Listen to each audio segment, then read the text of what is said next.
sure this is quarter one, week. You're off the screen. What? You're off the screen. Thanks. Quarter one, week 2, and on the top line, today is Wednesday.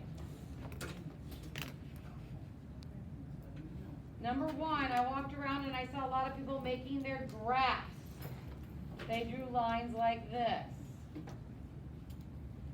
And our point was a -7, -3, because the story problem says if point A is located at -7, -3, so I'm going to go over to -7, down to -3.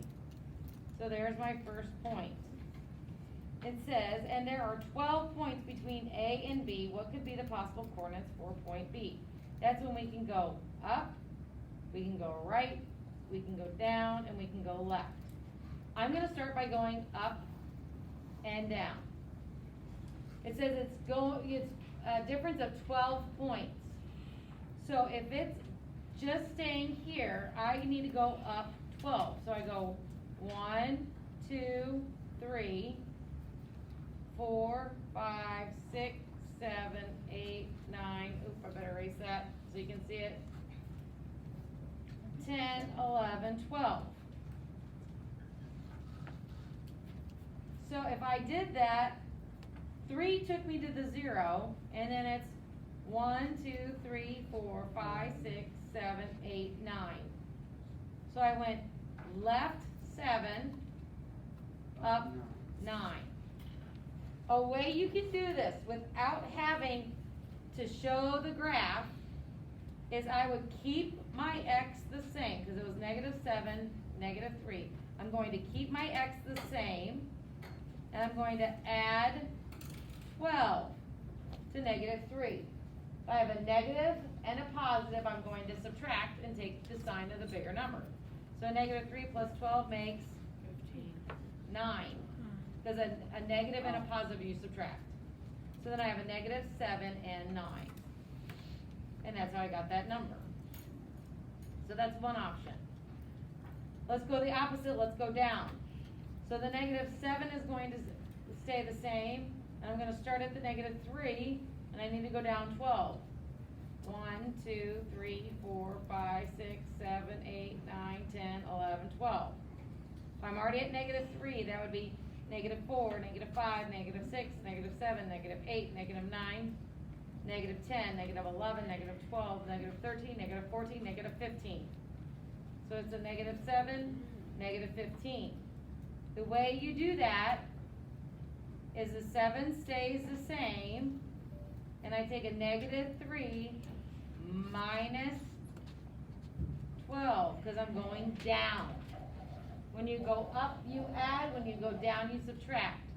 So a negative plus a negative is still a negative. So 3 plus 12 is 15. So that is another option.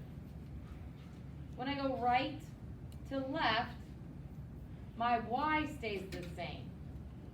So the -3 will stay the same. So if I'm here at a -7 and I want to go to the right 12, I'm going to go 1, 2, 3, 4, 5, 6, 7, 8, 9, 10, 11, 12. Well, how far did I go over since the 0? 1, 2, 3, 4, 5. So 5, -3 is another option. If I keep the 5, let's see here. I started with a -7, -3. The -3 stays the same, and I'm adding 12. I have a -7 and a positive 12. A negative and a positive you subtract. 12, so 12 minus 7 is 5, and you keep the sign of the bigger number, so that's why it's 5, -3. Yes? I was wondering, how did you get 50? Were you adding for the 3 and the 12?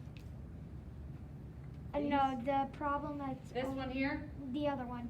This one here? Yeah, how did you get 15? Because if you have a negative plus a negative, okay. it stays a -15. I seen the negative signs and I thought they were subtraction. I was like, how did you get 15? You're adding another negative number because you're going down. Okay. Okay. So that's what like we're gonna do here to this one, good question. Thank you. So we're gonna go, the -3 stays the same, okay? Cause I don't go up or down. I'm starting at a -7 and I have to add, how many more? 12. I have to add 12 more negatives. So it's like saying a -7 plus a -12. What's a -7 plus a -12? -19. -19. So that would be my other option. So -19, -3. Did any of you get at least one of these correct? Raise your hand. Nice, good. That's progress. Let's look at number 2. I should see more hands for number 2. How much is half of 2 and 25/100ths? If it says half, we divide it by 2. Half is always 2. So 2 goes into 2 once. 2 minus 2 is 2. Get to the decimal point, bring it up, bring down the 2. You mean 0? 0, sorry, thanks. Then 2 goes into 2 one more time. 1 times 2 is 2. 2 minus 2 is 0. Bring down the 5. You're going off. Thank you. 2 goes into 5 2 times. 2 times 2 is 4. 1 left. Add a 0. Bring it down. 2 goes into 10 5 times. So there's your final answer. Raise your hand if you got it right. I just had the decimal in the wrong spot. When you're dividing, you only move the decimal if it's in the dividend, or in the divisor, excuse me. If it's only in the dividend, you just leave it and bring it up. And lining up numbers really matters. Number 3. We have the numbers 25, 16, 49, 63, and 81. Which one of these does not belong? I need some ideas. Donovan? 16 because it's only even numbers. Okay, that's a reason, that works. Nicholas? 16 because it's the only one below 20. Okay, that's okay, but not as good, not as good. Colden?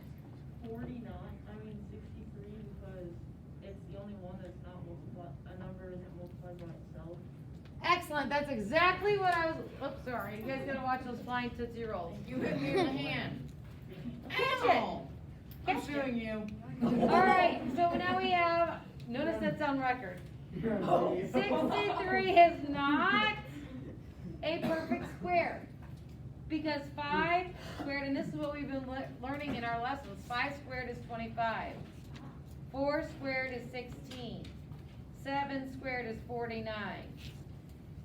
9 squared is 81. 8 squared should actually equal what? 64. So 63 does not belong.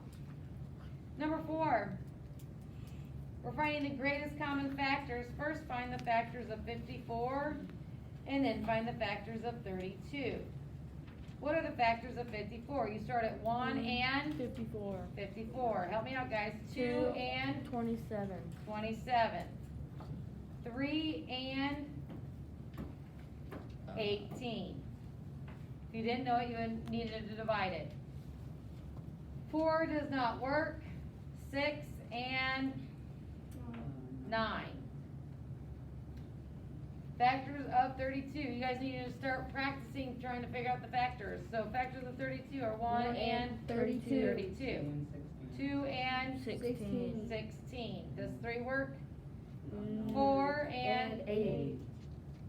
And then 5, 6, and 7 do not work. So you circle what's in common. That's all they have in common. So the greatest common factor is 2. Now I know you don't have it on your paper. So everybody's going to be using their pen and writing the prime factorization of these two numbers And then that's how we're gonna find the greatest common factor. So I'm gonna start with 54 over here. We're doing the prime factorization tree. Two numbers that equal 54 that I can multiply together. 27 and 2. I can do 27 and 2, Or something bigger. or 9 and 6. It doesn't matter, I'm just gonna use 6 and 9. 6 is not prime.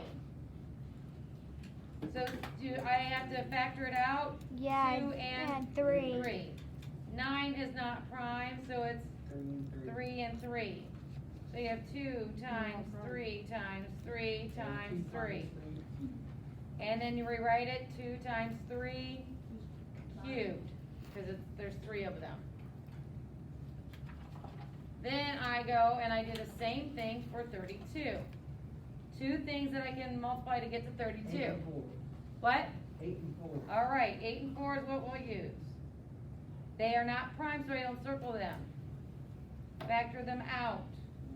2 and 4 are 4 and 2. 4 is not prime, so factor it out again. 2 and 2. So circle my prime numbers. Don't forget we have 4 up here. We have to finish factoring him out 2 and 2. by 2 and 2. So I have 2 times 2 times 2 times 2 times 2. 1, 2, 3, 4, 5.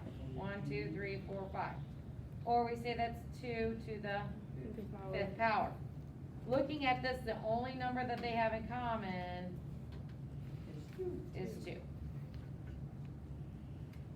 5 was your adding. 527,381 plus 364,098. You just start on the right. 1 plus 8 is 9. 9. 8 plus 9 is 17. Leave the 7, carry the 1. 1 plus 3 is 4. 7 plus 4 is 11. Leave the 1, carry the 1. 6 plus 2 is 8. 8 plus 1 is 9. And 5 plus 3 is 8. 8. Very good. 7. We are to use the diagram. You're going off. I know, Oh, I know, sorry. because I'm gonna pull this over. You mean You're supposed to use the diagram to find the solution to 4 plus a negative 7. Whenever you start this, my first number is 4. You always start at 0 and then go to the first number. If it's positive, I'm going to the right, so I'm going to the right 4. If it was happened to be negative, I would have gone to the left. Then you start at that point. I'm adding a negative. Negative means you go to the left. So then I'm adding 7 to the left. 1, 2, 3, 4, 5, 6, 7, and that's where I eventually stop. So my answer is a negative 3. Oh, it basically shows you the answer right there. It does show you the answer, but you had to know, was it a negative 3 or was it a 4? So look at on your paper, what I want you to write for number 6 is you're gonna write 4 plus a negative 7 equals negative 3. If I didn't put that, am I wrong?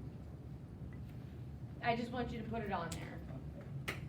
And then the other thing is, if I started at 0, went to 4, and I subtracted 7, when you subtract, which direction do you go? Left or right? Left. So I would still be going to the left, 7.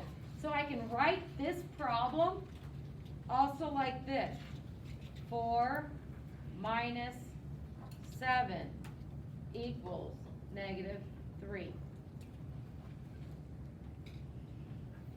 So that can be written both ways.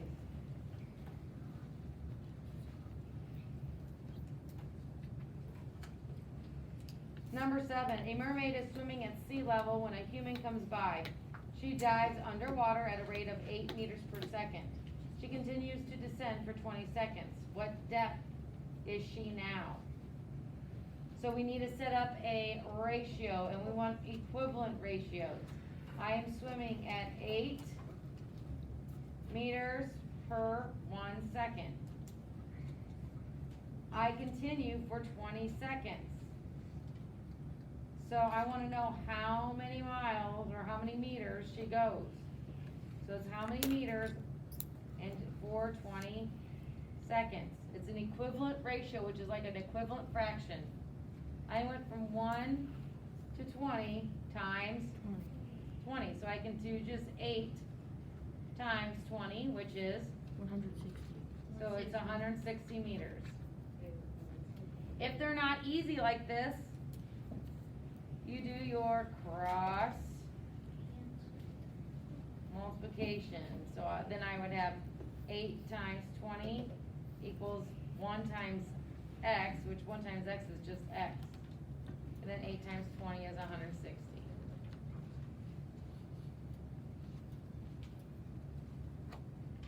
Number 8, to simplify.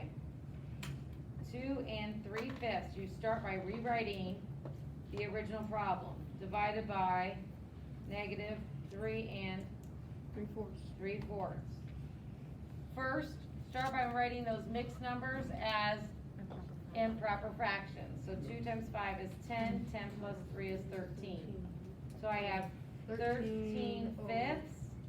Keep it divided by for right now. 3 times 4 is 12, 12 plus 3 is 15. so divided by 15/4, but it's negative, so bring down that negative sign with it. So 13. 13. So then we keep 3/5, change division to multiplication, and keep change flip, but instead of saying flip, we're gonna say inverse. So that's 4/15, but again, bring down the negative. You I forgot, looked to see if there's anything I can, you forgot the 1 Did you for have 13? 13. oh, thank you. I was gonna say. So I have 13/5. I look for anything that I can reduce. Nope, nothing. Now I can't, so 13 times 4 is 52. Then 5 times 15 is 75. Now it's positive times a negative, so my final answer is negative. What I also want you to write on your paper is that positive times a negative equals a negative. I could have done You need that. to take a picture of your work, submit it to Canvas. You'll go to the modules, you go to today's date, which is, today is Wednesday, September 2nd. Go ahead. And